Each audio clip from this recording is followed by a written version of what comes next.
Hello दोस्तों। आज मैं थमने बेनाड्रिल कफ सिरप के बारे में बताऊंगा। इस कफ सिरप के बारे में थम जानते होगे, लेकिन आज इस कफ सिरप की फुल वीडियो बताऊंगा कि थमने इस सिरप के फायदे देखने मिले हैं, किन किन समस्याओं में इस सिरप का यूज किया जा है, कौन कौन कर सके है और कितनी मात्रा में इस सिरप का यूज किया जा है।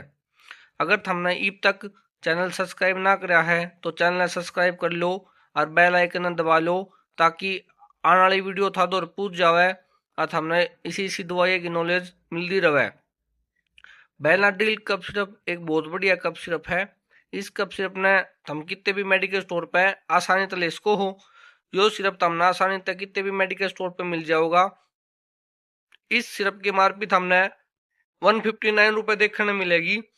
यो एक बहुत बढ़िया कफ सिरप है, बहुत बढ़िया कफ फॉर्मूला यूज किया गया है। यो कब यूज किया जा है?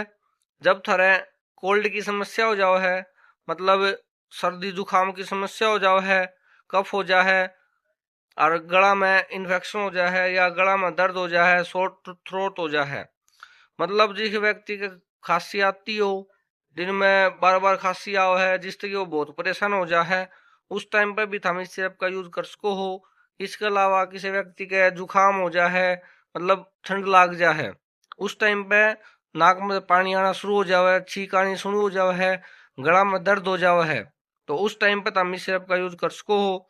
6 साल तक जो बड़े बच्चे हैं 12 साल तक, उन्हें हम एक एक चम्मच दिन में 3 बार दे सको हो। और जो अडल्ट व्यक्ति है वो इस सिरप ने 2 चम्मच दिन में 3 बार खाना खाने के बाद यूज कर सके है। इस सिरप ने अगर तुम यूज करो हो तो एक बार डॉक्टर की सलाह जरूर लियो, क्योंकि डॉक्टर तुमने बताओगा कि एक्यूरेट डोज के है, क्योंकि वो थारी कंडीशन देख के ना डोज सेलेक्ट करेगा, उसके हिसाब से हमने बताओगा कि तुमने कितनी क्वांटिटी में कब तक इस सिरप का यूज करना है। अगर तुमने वीडियो तो दी गई जानकारी अच्छी लगी हो तो वीडियो ने लाइक कर दो, शेयर कर लो और चैनल सब्सक्राइब कर दो, ताकि आने वाली वीडियो था दो पूछ जावे और हमने नॉलेज मिलती रहे।